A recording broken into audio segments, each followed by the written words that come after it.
Hello Aries, February 2024. Kuha tayo ng love message. Kung anong kailangan yung marinig or maaring mahalagang marinig ngayong bagong buwan ng pag-ibig. Okay, we'll be straightforward. Maging ano pa man ang inyong relationship status ngayon, single.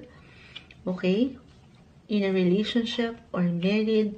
Kuha lang tayo ng ilang mensahe na pwede nating iwan sa inyo ngayong buwan ng pag-ibig. Aries message. Anong maiwan natin payo? Anong mensahe ang nais natin iparating sa mga taong ito? Love message. Okay. Meron na. The King of Pentacles ay narito. The Nine of Swords. Okay guys. Ayun, hindi na ipapakita sa live. Live na live tayo. Page of Pentacles. Knight of Wands. So, Aries, I know, tayo ay nasa buwan ng pag-ibig, pero umaangat din dito ang inyong mga buhay karera. Ito, again, regardless, ano man ang tinatakbo ng inyong buhay relasyon, pumapag-ibig man or single ngayon, pero umaangat yung init kung saan kayo ay higit na mag-grow. Yung inyong pagiging goal-oriented. Okay, maybe isang message po ito bilang buwan ng mga puso. Lalo pa if ever mag-apply yung pagka-busy sa work, yung productivity sa anumang pinagkakabalahan nyo, deserve ang mag-pause, i-celebrate ang iyong puso. Kahit pa single, okay? You need to find balance between work and your life, personal relationship. Ayan. Maybe isang message ito. Bilang kayo'y nag-iinit sa part ng inyong mga buhay paggawa. Ayun lang. Find the time. Kasi maaaring dyan magkaroon ng ilang imbalances or kailanganin talaga kayo ng inyong mga kapareha ngayon.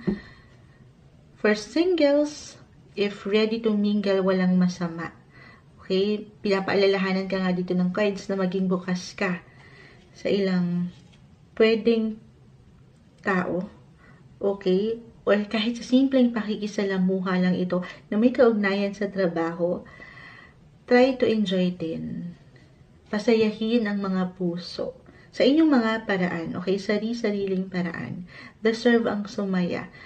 Actually, this month, February, Aries, isa sa mag-highlight sa inyo ay ang buhay or sektor ng inyong mga kaibigan or ilang social groups na meron ka. Maybe isang indikasyon din yun na maging bukas sa ilang possibility. Try to socialize. Put yourself out there. Deserve ang mag-enjoy ngayong buwan. Okay? Yun yung pinaka-message na nakikita ko dito. Sige, kuha tayo ng mensahe na kailangan nating maiwan pa para sa mga Aries February Love Month. Ano maiwan natin para sa kanila? Love month. Ayan. May umaangat dito. Light. Okay. I am addicted to you. Kuha na natin to. I want a fresh start with you. So, puro, ayan, light. Maybe isang indikasyon na bibigyan nyo ng panahon talaga ang sarili, ang ilang sektor sa buhay, light.